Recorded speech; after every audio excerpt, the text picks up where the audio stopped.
Good morning, students. We are going to study about the chapter ये है हमारा वैयाज्ञ of time. ठीक है, तो आज हम इसको यहाँ से इसकी स्टडी कर रहे हैं क्योंकि हमने पिछले वीडियो में इसको यहाँ तक इसको स्टडी कर लिया था। तो यहाँ से Mohan seemed immensely pleased with himself,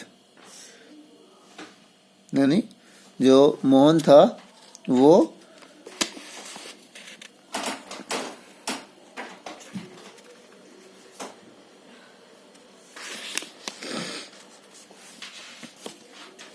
यानी Mohan seemed immensely pleased with himself, यानी जो मोहन था वो खुद ऐसा लग रहा था कि मानो वो खुद से बहुत ज्यादा खुश हो गया हो। ठीक है, स्केयर्ड या फिर अपने आप में वो बहुत ज्यादा डर गया हो।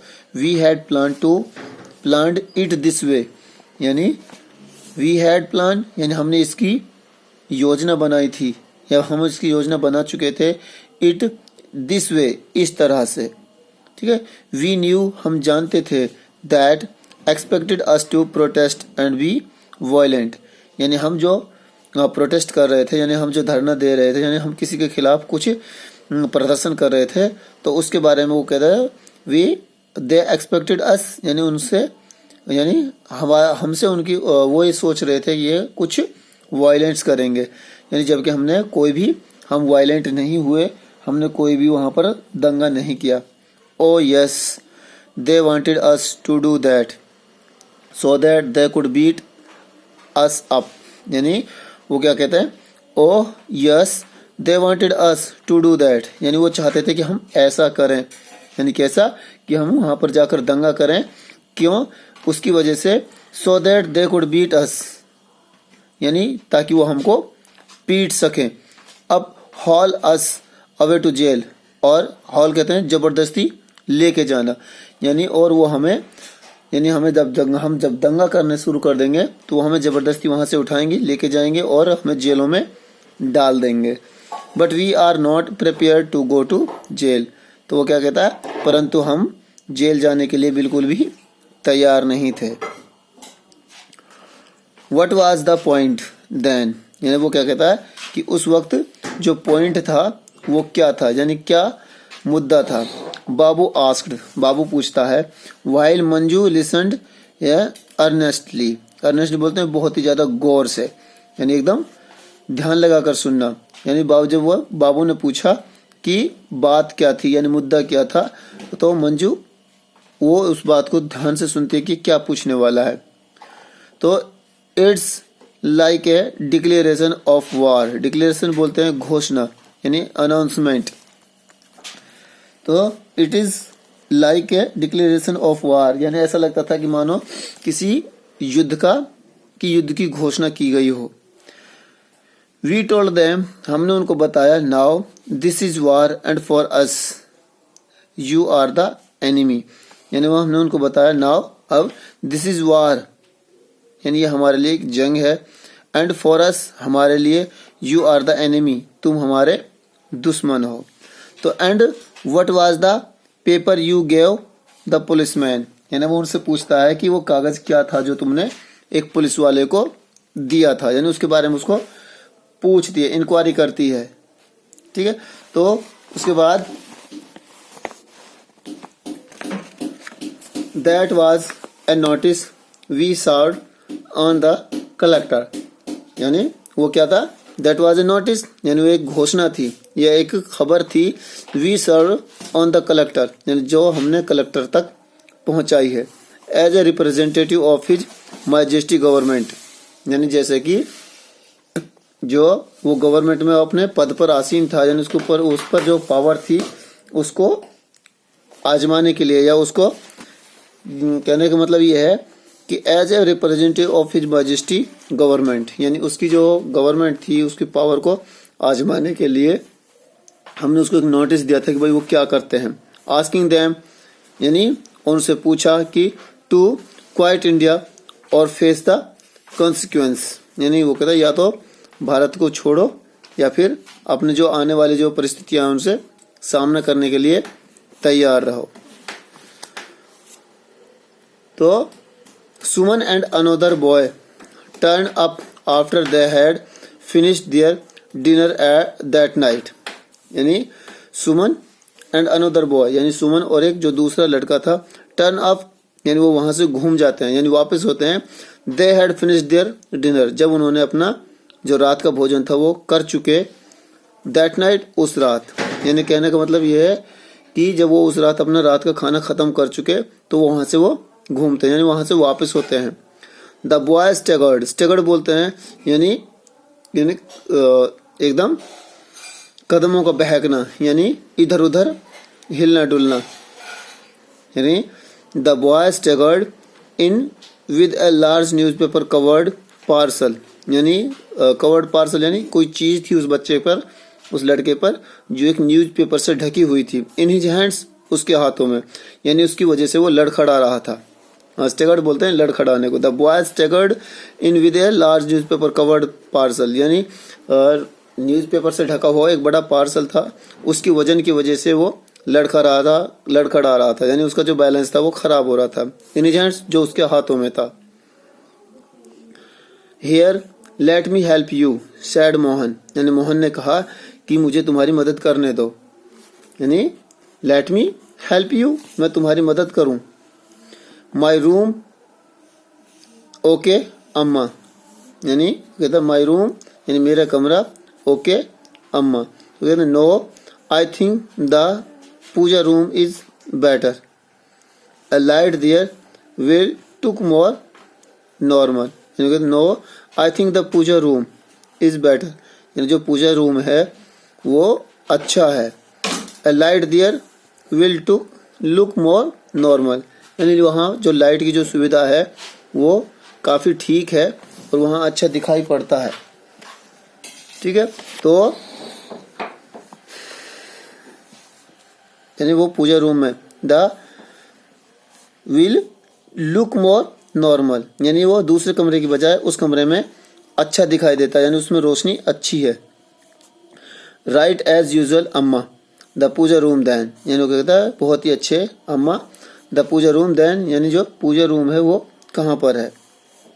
The boy went away after a whispered conversation with Suman, conversation बोलते हैं बातचीत को, और विस्पर्ड यानी धीरे धीरे। द बॉय वेंट अवे, यानी वो लड़का था वो एकदम दूर चला गया। आफ्टर ए विस्पर्ड कन्वर्सेशन, यानी धीमी बातचीत के लिए, यानी धीमी बातचीत करने के बाद वो बाहर चला गया, यानी वो सुमन से उसने कान में कहा, यानी धीरे से कहा।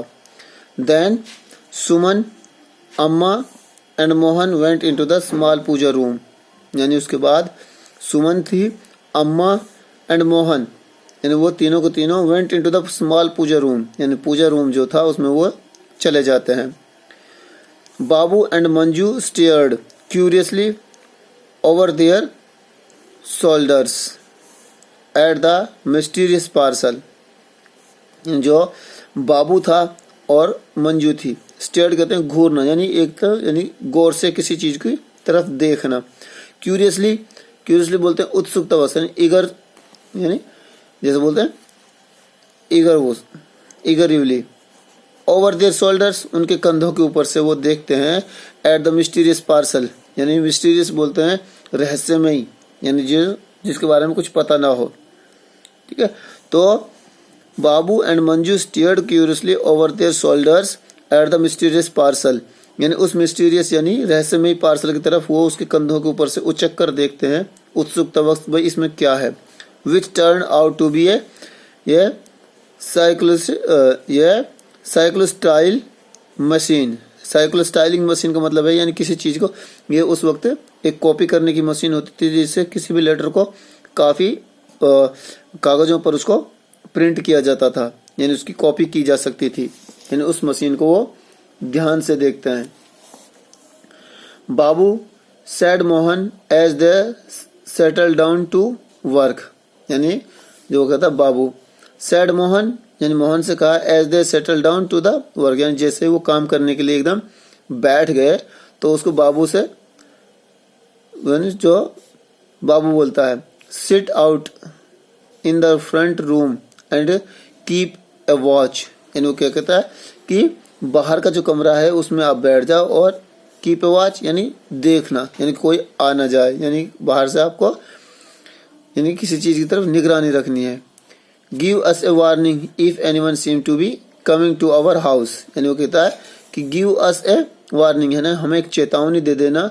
If anyone seem to be coming to our house, यानी यदि हमारे घर की तरफ कोई आता हुआ दिखाई देता है तो हमें एक वार्निंग दे देना, यानी आवाज देना है आपको, हमको चेताना है। मंजू गो टू बेड और एल्स ही वेंट ऑन, यानी कहते हैं मंजू गो टू बेड, और मंजू से बोलता है कि तुम बिस्तर पर जाओ, यानी तुम सो जाओ, और एल्स यानी ही वेंट ऑन नथिंग या नोटिसिंग हर क्रस्टफॉलन फेस, क्रस्टफॉलन बोलते हैं उदास, यानी और वो अपने उदास चेहरे से ही वेंट ऑन नोटिसिंग, यानी परंतु वो देखती रही यानी ध्यान करती रही हर क्रस्टफॉलन फेस, यानी अपने उदास चेहरे, यानी अपने उदास चेहरे को लेकर। You sit here in the hall, यानी उससे कहता है यू सिट हियर, तुम यहाँ बैठो, in the hall and pass on Babu's warning to us, और वो उससे बोलता है कि अगर तुम्हें नींद नहीं आ रही है तो तुम यहाँ हॉल में बैठ जाओ, और अगर बाबू कोई चेतावनी देता है तो उसको हम तक पहुंचा देना, यानी हमसे बोल देना। तो नेक्स्ट है Amma Suman and Mohan go to work at once, यानी Amma Suman and Mohan go to work at once, यानी जो मोहन और सुमन है वो दोनों काम पर चले गए यानी लग गए। Manju paired at them from the hall, यानी जो मंजू थी वो हाल से उनकी तरफ देखती है, यानी पेयर्ड कहते हैं झांक कर देखना। इन ए लिटिल वाइल, यानी थोड़ी थोड़ी देर में, शी बिगेन टू फील ड्रॉसी, ड्रॉस बोलते हैं जैसे ऊँघना, यानी थोड़ी देर बाद उसको थोड़ी सी नींद आती है। And had to struggle not to doze off, यानी और वो अपने आप को डोज कहते हैं ऊँघना या फिर सो जाना, यानी थोड़ा सा स्लीपी महसूस करना। She began to feel drowsy and had to struggle not to doze off, यानी और वो ये बात के लिए काफी मशक्कत करती है कि उसको नींद ना आए, यानी वो ऐसा सोचती है कि उसको नींद तो आ रही थी लेकिन वो सोना नहीं चाहती थी, इसलिए वो कभी नींद आ जाती थी, कभी वो बैठ जाती थी, यानी कभी कभी ऐसा मतलब जैसे कि जो नींद का जो गलबा था, यानी नींद की जो उसकी स्टेट थी वो उस पर हावी होने वाली थी। Babu sat outside alert and the attentive, यानी जो बाबू था वो बाहर की ओर बैठा हुआ था, अलर्ट यानी एकदम सचेत, एंड अटेंटिव एकदम चुस्त। He felt A thickening in his throat, throat बोलते जैसे गले को, उसको अपने गले के अंदर या फिर अपने मिजाज के अंदर कुछ अजीब सा महसूस हुआ। इट वॉज बिगिनिंग, यानी वो सोचता था कि ये तो शुरुआत है। And at last he was doing something, यानी वो क्या कर रहा था कि अब ये शुरुआत हो चुकी थी और मुझे ऐसा लग रहा था कि मानो, एंड एट लास्ट और अंत तक ही वॉज डूइंग समथिंग, यानी ऐसा लग रहा था कि मानो वो कुछ करने लगा, यानी वो कुछ काम का हो चुका है। सडनली अचानक ही टेंस्ड, टेंस बोलते जैसे तनाव में आना, यानी वो थोड़ा सा परेशान हुआ। A man riding a bike stopped right outside their gate, यानी ए मैन एक आदमी, राइडिंग ए बाइक यानी बाइक पर आया वो बाइक चलाकर आता है, स्टॉप्ड और रुकता है, राइट आउटसाइड बिल्कुल उनके बाहर की ओर, देयर गेट जहां उनका घर का जो गेट था यानी मेन गेट था, वो अपनी बाइक लेकर कोई आदमी वहां तक आ जाता है। Yes he was getting off, यानी हाँ वो उतर रहा है। He was opening their gate, यानी वो अपने गेट को खोल रहा है। बाबू फ्लंग हिमसेल्फ इनसाइड, यानी जो बाबू था वो अपने आप को अंदर, यानी वो अंदर चला जाता है। Manju turn a startle face to him, यानी वो स्टार्टल बोलते हैं जैसे अचंभित होना, जो मंजू थी, Manju turn a startle face to him, यानी जो मंजू का जो चेहरा था एकदम अचंभित होने की जो मुद्रा थी उसकी यानी स्थिति थी वो उसमें एकदम बदल जाता है। तो उससे कहता है समवन्स कमिंग इन, यानी कोई अंदर की ओर आ रहा है। यानी क्या कहता है उससे कि अचानक से कोई गाड़ी वहां पर आकर रुकती है, यानी बाइक थी उस पर कोई आदमी उतरता है। ठीक है। तो वो जैसे मंजू हॉल में बैठी हुई थी तो वो मंजू की तरफ इशारा करता है और जो मंजू है वो अंदर और अपना जो मैसेज था उसको अंदर तक पहुंचा देती है। तो उससे कहते हैं समवन्स कमिंग इन, यानी कोई अंदर आ रहा है। तो डियर स्टूडेंट्स, आपको यहाँ तक इसको स्टडी करना है और इसमें जो अगला जो बचा हुआ जो पार्ट है इस लेसन का वो हम कल करेंगे। ठीक है, थैंक यू।